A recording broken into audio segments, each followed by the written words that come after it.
sois mon encre, sois ma voile.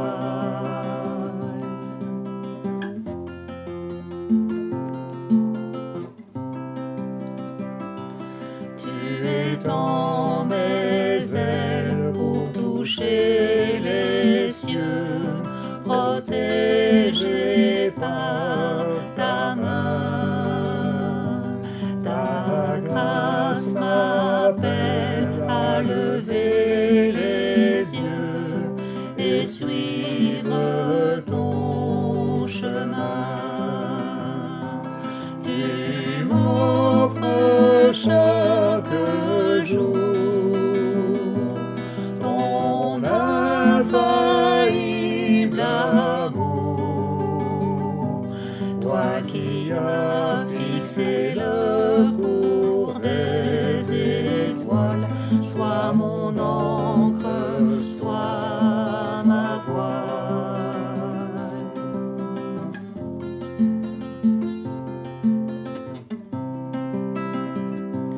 Ta miséricorde coule de la croix, ton sang m'a racheté. Tout ce que je suis me vient de toi, sans fin je te louerai. Tu m'offres chaque jour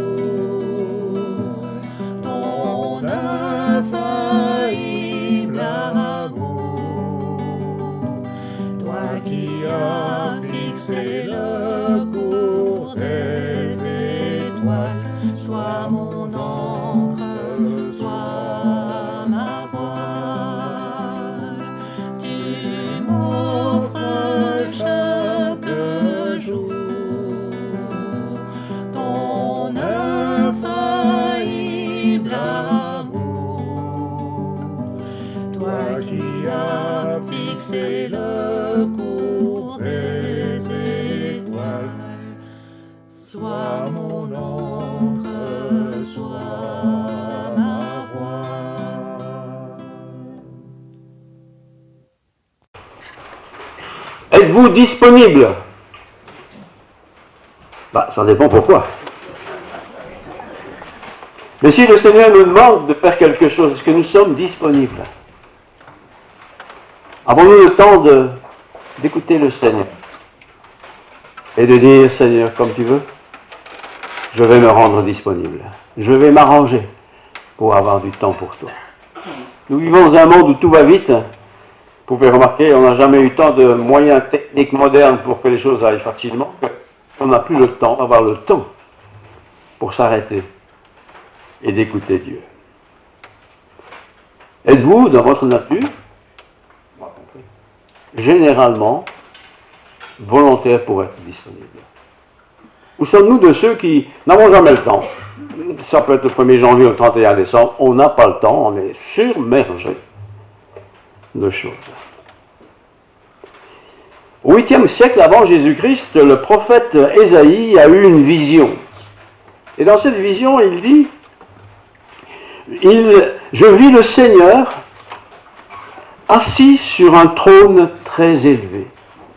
Je vis le Seigneur assis sur un trône très élevé. Avons-nous le temps de nous arrêter et d'essayer de voir le Seigneur? Pas inventer, hein. Essayez de voir le Seigneur. Le Seigneur se manifeste tantôt d'une manière, tantôt d'une autre. Un oiseau qui passe, peut-être quelque chose qui nous touche et qui nous fait penser à l'œuvre du Seigneur. Une mouche, bzzz. Mais ça peut être aussi quelque chose qui est un signal. Prenons le temps, frères et sœurs, de nous arrêter de temps en temps et de dire cette belle prière, qu'est-ce que tu veux de moi? Et nous entendrons presque simultanément cette espèce de voix là qui nous parle, ou voilà, qui nous dit, mais qui vais-je envoyer? Qui enverrai-je? Qui enverrai-je? Ésaïe 6, verset 8. J'ai entendu la voix du Seigneur Qui enverrai-je et qui marchera pour nous? Je répondis, lui là-bas, elle là-bas. Non, c'est pas ça. Qui enverrai-je? Me voici, Seigneur. Envoie-moi. Alors on peut se dire, mais Seigneur, tu peux m'envoyer, mais pas n'importe où. Pas pour faire n'importe quoi. Mais c'est le Seigneur, c'est le patron. Et le Seigneur veut nous aider à le servir, à l'honorer par nos talents qu'il nous a donnés, à être utile dans son royaume.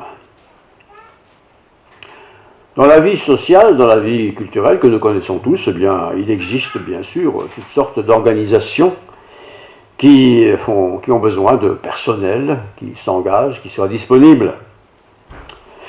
Et lorsqu'on met ces personnes disponibles ensemble, ils forment des équipes, et ces équipes sont là pour faire quelque chose.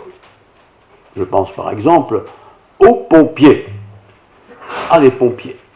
On ne les voit pas tous les jours, ils ne sont pas au coin des rues, mais de temps en temps, on entend la sirène, on se dit, ah, les pompiers sont de sortie. Un accident, un incendie, quelque chose. Les pompiers. Vous savez que les pompiers, une fois qu'ils sont en service, ils ont mis leur costume de service, eh bien, ils ne sont plus atteignables par les membres de la famille. On n'a plus le droit de téléphoner aux pompiers. Ils sont en service. Pourquoi? Parce qu'ils doivent être concentrés sur ce qu'ils vont faire. Est-ce que ça me dérange d'être dérangé dans mes projets? J'avais planifié ceci, j'avais planifié cela, j'allais prendre congé dans l'entreprise, et puis, tiens, ça ne se passe pas tout à fait comme je l'avais pensé. Est-ce que ça me dérange beaucoup, ça? Ou au contraire, je dis, tant mieux, si je peux être utile. Un pompier, effectivement, pour être un bon pompier, doit être atteignable. On doit pouvoir lui téléphoner pour dire, Marcel, tu viens, on a besoin de toi. Et Marcel ne va pas dire, je n'ai pas terminé de bêcher mon jardin. Il ne va pas dire, écoutez, j'ai rendez-vous avec ma cousine pour aller faire des courses, il faudra passer notre jour. Non, le pompier est disponible, la sirène va, il est engagé, il arrive. Car il y a un sinistre quelque part, quelque chose à faire. Et je suis bien sûr formé pour être présent. Si l'alarme est donnée, eh bien c'est pour qu'il enfile très vite son costume de pompier pour être protégé des incendies. Et quand l'alarme a sonné, tout de suite, il va se rendre à la caserne, là où il habite, pour faire ce que le commandant va lui dire de faire. Allez, on y va, et que ça saute, et que ça saute. Disponible, et que ça saute. Mais le pompier n'est pas simplement n'importe qui tout d'un coup répond à l'appel de la sirène. C'est quelqu'un qui a été formé. La formation a pris du temps. Il a appris à faire des exercices. Il a appris à utiliser la lance d'incendie. Ou sur le feu pour l'éteindre. Il a appris ça. C'est un exercice. Et nous aussi, avons-nous nos exercices? Ce que les Anglais appellent les exercices spirituels. C'est pas magique. C'est un exercice. Un pompier doit pouvoir maîtriser la lance à incendie. Il doit pouvoir contrôler, il doit pouvoir savoir comment la tenir, comment l'orienter, parce qu'il y a de la puissance derrière. Et moi, nous, comment est-ce que je sers le Seigneur quand il m'appelle? Suis-je disponible? Ah Seigneur, excuse-moi, mais j'ai vraiment pas le temps aujourd'hui, hein. Tu te rends pas compte? J'ai vraiment pas le temps. Il y a une promo au GB du coin, il faut que j'en profite, j'ai pas le temps. Sonne-moi demain. Mais demain, tout sera peut-être brûlé, ce sera peut-être trop tard. Le prophète Ésaïe, un prophète extraordinaire que je vous invite à lire de temps en temps, c'est un peu long, mais c'est intéressant quand même. Ésaïe chapitre 2, verset 22. Un verset. Cessez de vous confier en l'homme, dans les narines duquel il n'y a qu'un souffle. Un souffle, pas grand-chose. Car de quelle valeur est-il? Cessez de vous confier en l'homme. Nous avons tous des assurances de toutes sortes.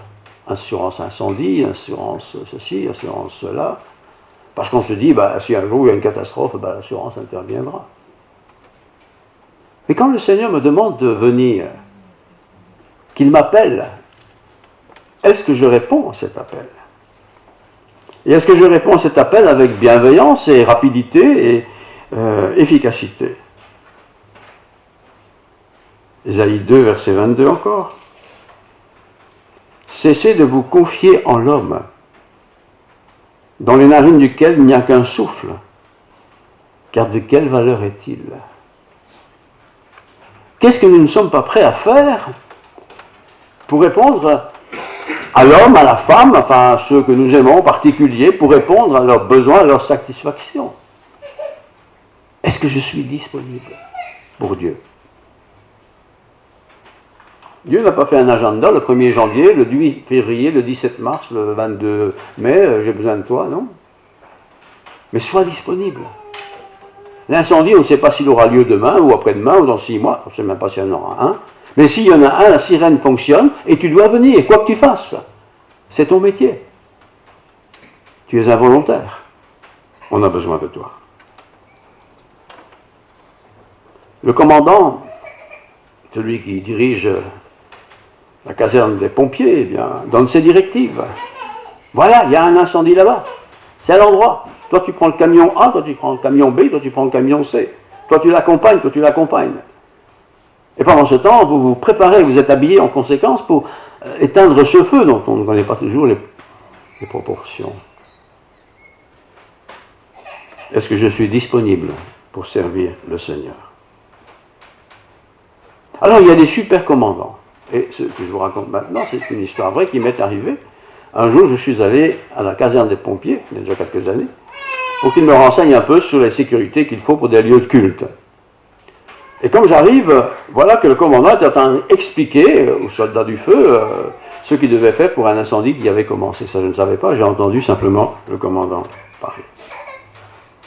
Le commandant n'a jamais dit, n'inquiétez pas, c'est un petit feu, c'est rien, c'est rigolo, c'est comique. Il n'a pas dit ça. Il a dit, mettez votre équipement de pompier, des vestes spéciales contre le feu. Et ne traînez pas. Vous êtes disponible, oui ou non? Si vous n'êtes pas disponible, vous n'avez plus besoin de venir dans ma caserne. Mais vous êtes disponible.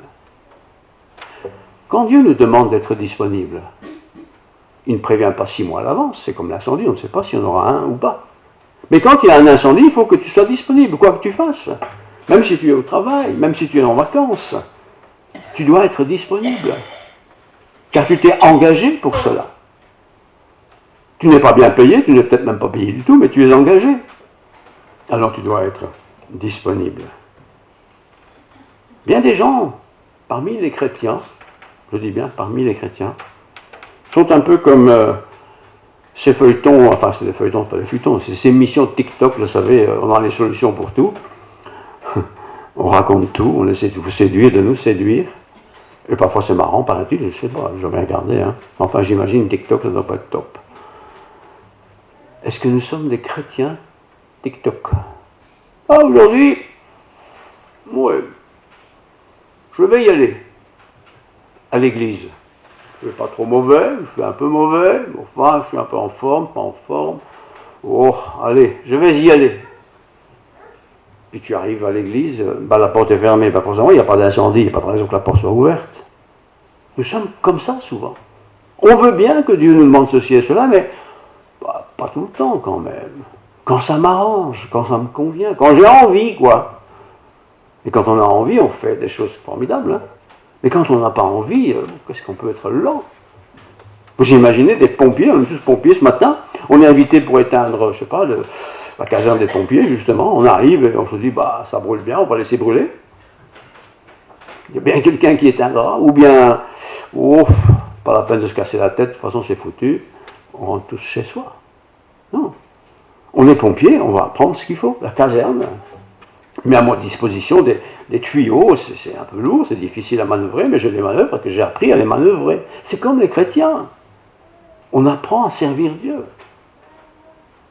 On l'apprend par sa parole, On l'apprend aussi parce qu'il y a des gens qui expliquent la parole. C'est comme le pompier, le commandant des pompiers. C'est pas le tout d'avoir tout l'ustensile, on doit expliquer comment on utilise tout cela. Comment on utilise tout cela. Je trouve que trop de chrétiens fonctionnent un peu comme ces émissions de TikTok. Je n'ai jamais regardé, vous savez, mais enfin je devine un peu ce que c'est. Ce sont des petits rigolos qui rigolent tout le temps et qui vous font croire que la vie c'est comme ça. Mais la vie n'est pas comme ça. La vie c'est pas une affaire de rigolade tout le temps. La vie c'est une vie compliquée. À l'école il faut travailler, il faut étudier. Quand on a trouvé son diplôme il faut aller travailler quelque part, il faut se lever, il faut y aller, c'est fatigant, etc., etc., etc. Être chrétien c'est aussi parfois fatigant, il est vrai. Le commandant, quand il est en poste, ne dit pas, mes amis, voilà, aujourd'hui il y a un feu, vous voyez, là c'est l'église protestante rue du Temple. Bah, c'est une église, on ne va pas se fâcher, on ne va pas s'énerver avec eux, on va cool, hein. Vous imaginez que nous, on entend ça, on dit va cool parce que c'est un temple, même assez. Non, ils ne vont pas faire ça. On y va. Et pressez-vous. Quand Dieu nous demande quelque chose, comment je le fais? On va me dire, mais Dieu ne m'a rien dit.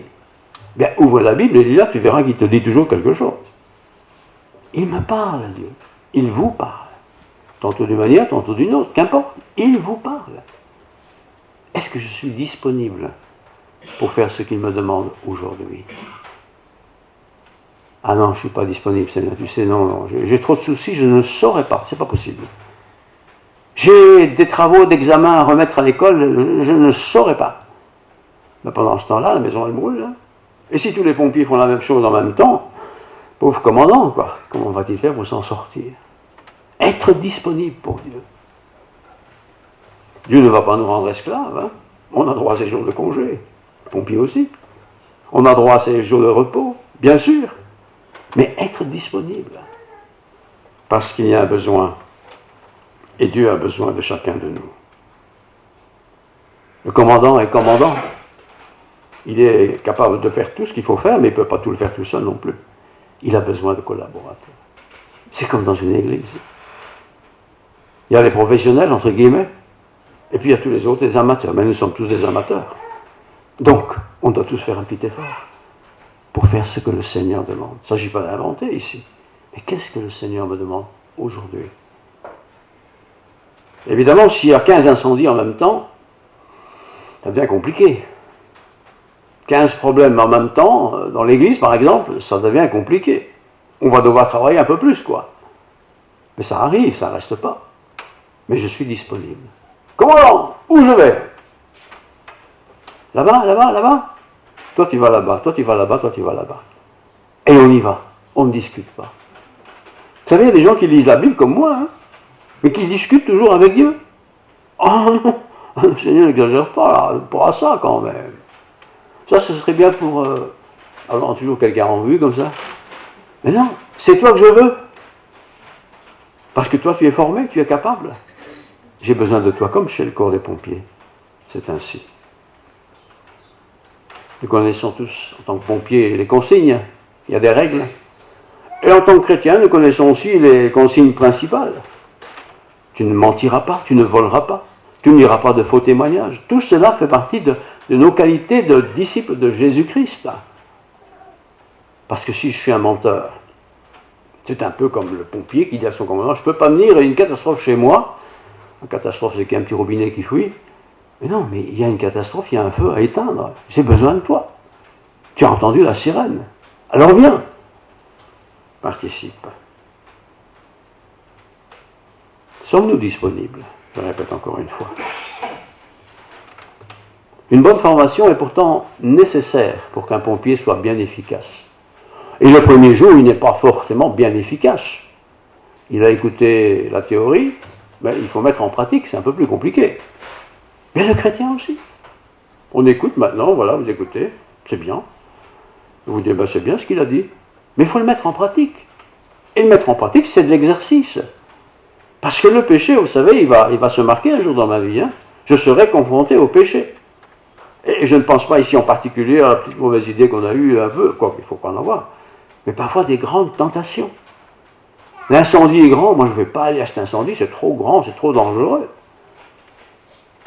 Je vais déserter ou je vais écouter y aller et écouter les ordres de mon commandant. Parce qu'entre-temps, bien sûr, j'ai été formé. Et cette formation que j'ai reçue, bien sûr, je vais l'utiliser pour participer à leur travail des pompiers. C'est un exemple, bien sûr, les pompiers. Quelle est mon éducation? Si j'ai eu le privilège d'avoir des parents qui croient en Dieu, ben c'est déjà une belle affaire. Mais beaucoup de gens n'ont pas des parents qui croient en Dieu, donc il faut être un peu débrouillard. Alors comment j'ai fait pour un peu connaître les règles pour être un bon chrétien, quelqu'un qui sait bien éteindre le feu? Bah, il y a des livres, mais il y a la parole de Dieu, il y a la Bible, tout ça c'est écrit. Et on peut en parler avec d'autres, on peut aller aux études bibliques, on peut aller dans des retraites, on peut aller un peu partout, se perfectionner pour que nous soyons bien armés en cas d'incendie. Et quand il y aura un incendie, je ne serai pas seul, de toute façon il y en aura d'autres, et il y aura probablement quelqu'un qui dirigera. Je voulais lire un texte du Nouveau Testament. C'est dans la deuxième épître de Paul à Timothée, chapitre 2, verset 21. 2, 21. Si donc, quelqu'un se conserve, donc c'est tout le monde, c'est n'importe qui, c'est peut-être toi. Si donc quelqu'un se conserve pur, en s'abstenant de ces choses, tout ce qui est de ces choses, c'est tout ce qui est moche, il sera un vase d'honneur, sanctifié, utile à son maître, propre à toute bonne œuvre. Et le verset qui suit s'adresse plutôt aux jeunes, mais pas seulement. Fuis les passions de la jeunesse. T'as rien à faire avec ça. Et recherche la justice. Un pompier qui doit être efficace. J'ai jamais été pompier, mais j'ai souvent regardé les pompiers parce que j'habitais pas loin des pompiers.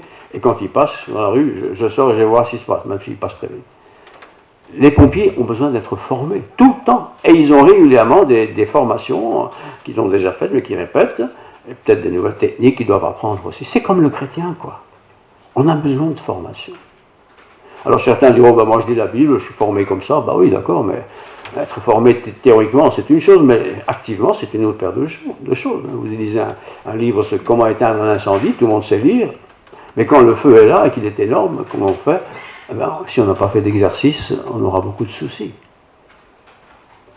En Angleterre, en particulier chez les anglophones, ils ont un terme bien spécifique pour cela, c'est l'exercice spirituel. Est-ce que nous avons nos exercices spirituels? Alors c'est pas ça l'exercice spirituel, ça c'est l'exercice physique.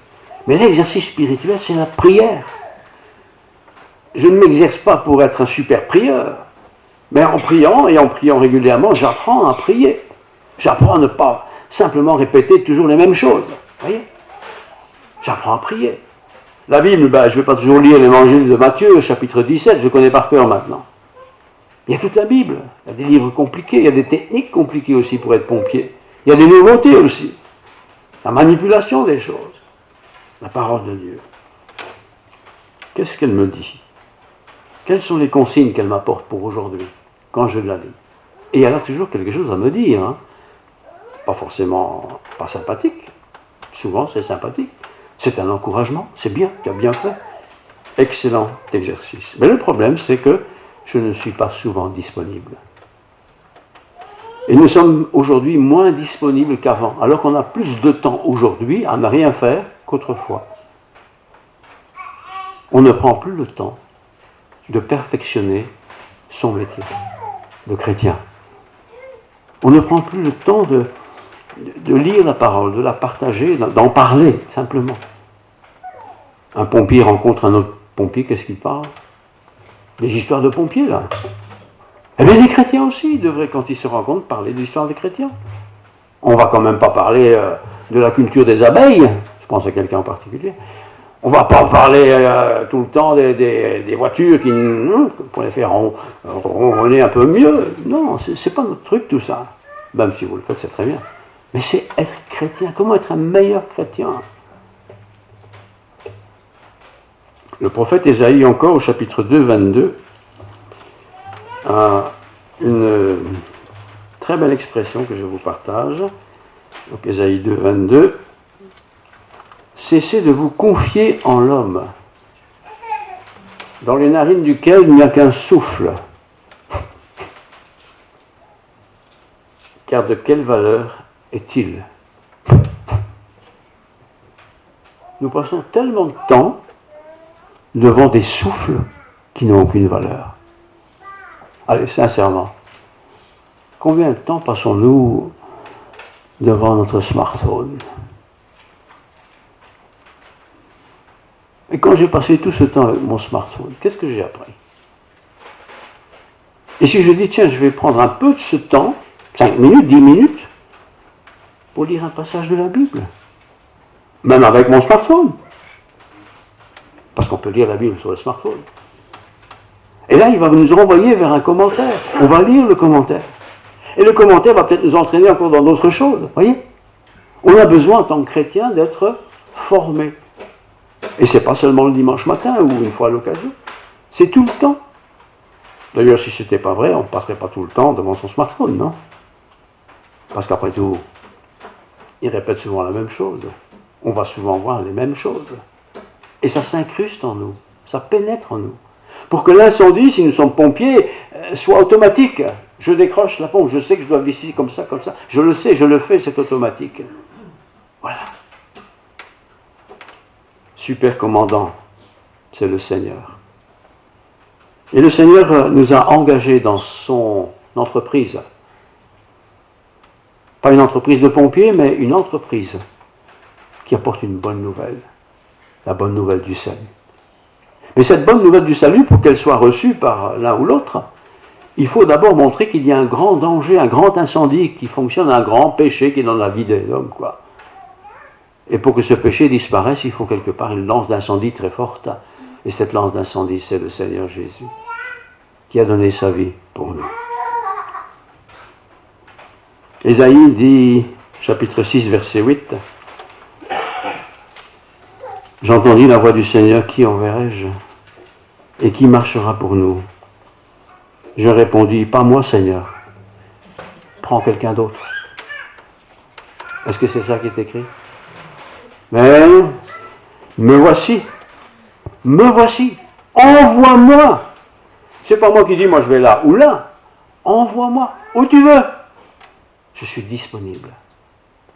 Et je remarque quand même que, malgré tout le temps que nous avons tous aujourd'hui, quand on compare avec le temps de ma jeunesse, où tout le monde était travaillé 12 heures par jour, dans les entreprises c'était normal, pas beaucoup de congés non plus, et les gens avaient encore du temps pour faire leur jardin. Ils avaient encore du temps pour parler avec leurs voisins. Aujourd'hui, personne n'a le temps. Hey, j'ai pas le temps, excuse-moi, j'ai pas le temps. Ah bon, pourquoi? On ne dit pas ça, pourquoi? Mais j'ai pas le temps. On est toujours en train de courir. On n'a même plus le temps, frères et sœurs, c'est important de s'arrêter, franchement, et de dire, Seigneur, voilà, je vais passer un peu de temps avec toi. Parle-moi.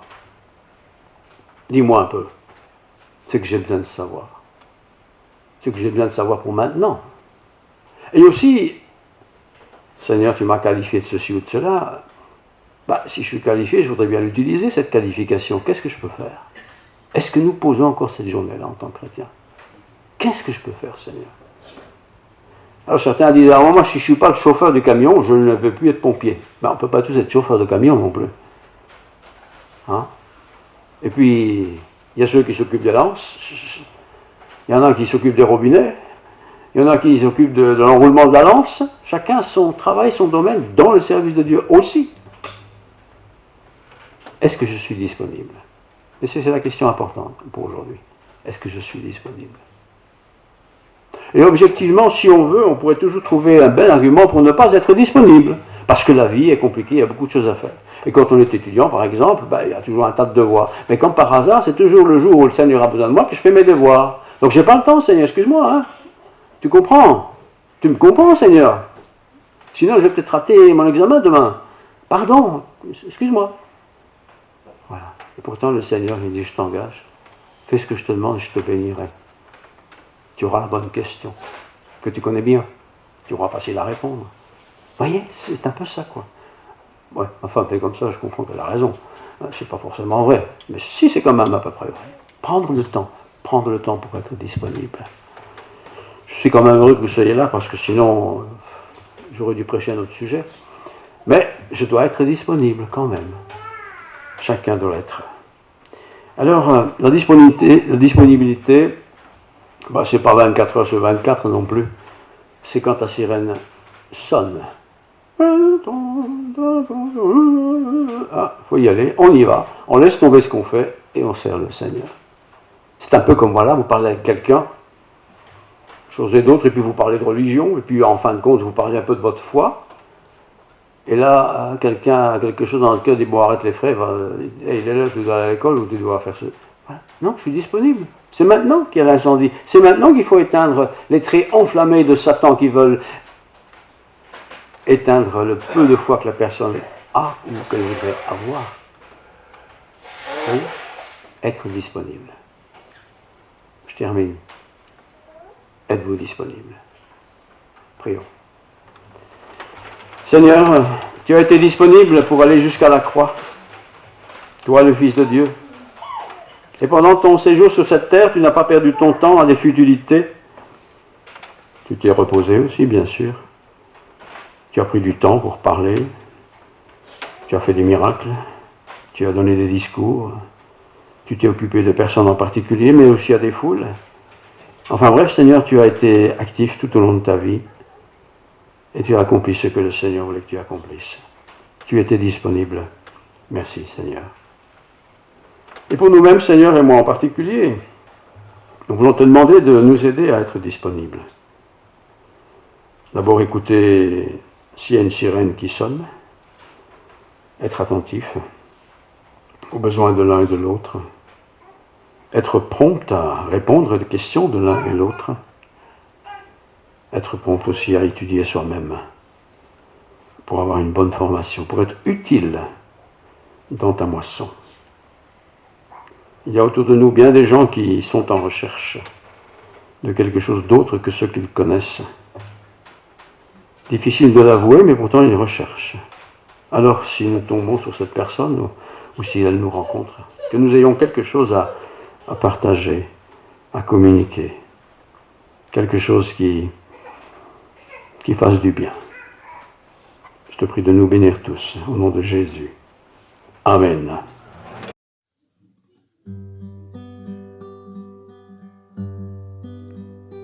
Tu étais, tu es et tu seras toujours le même, toujours.